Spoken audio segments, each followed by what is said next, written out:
Well, in the second problem from my lecture notes, page 1 to 50, collect the definition of properties of stochastic processes.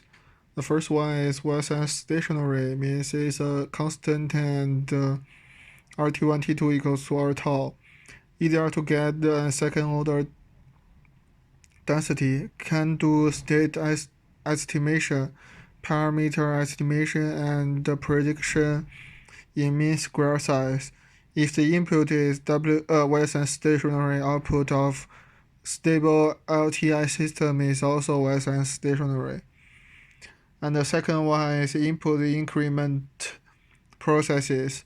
And here xt1 minus xt2 and xt3 minus xt4 are non-overlapping interval, and independent random walk and Weber process are independent increment process.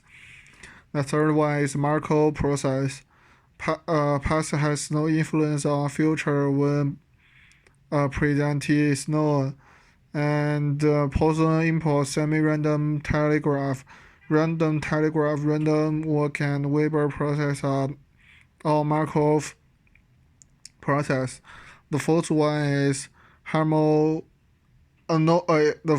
fourth one is normal process, and here fx x1 x2 to x t1 t2 to tn is equal to 1 over square root of 2 pi and n square root of dtc minus 1 over 2x minus eta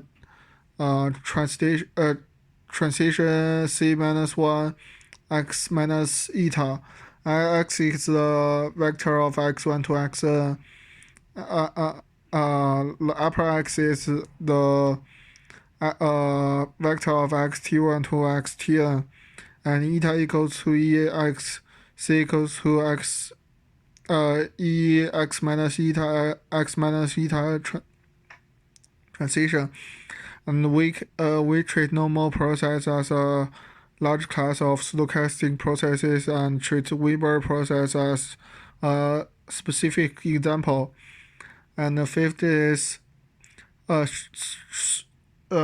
stress and stationary process.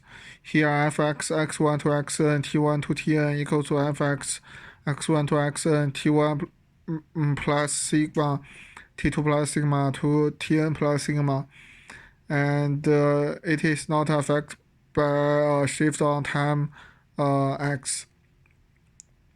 And the sixth problem is white noise. For Weber process, Wt Vt equals to dWt over dt, and EVT equals to dWt over dt, RVT1 T2 equals to alpha T1 minus T2, and Wt is a continuous with probability 1. Vt is a Gaussian white noise with zero mean and impulse autocorrelation function. And stochastic process Wt is a white noise if EVT equals to 0 and RVT1 T2 equals to QT1 sigma T1 minus T2. And seventh problem is mean ergodic process. Here the limit when t to infinity 1 over 2t from minus t to t xt dt equal to ext is a mean square sense. And martingale is when ext when xs equal to x1 equal to x1 when s less or equal to t. So this is the answer of the second problem.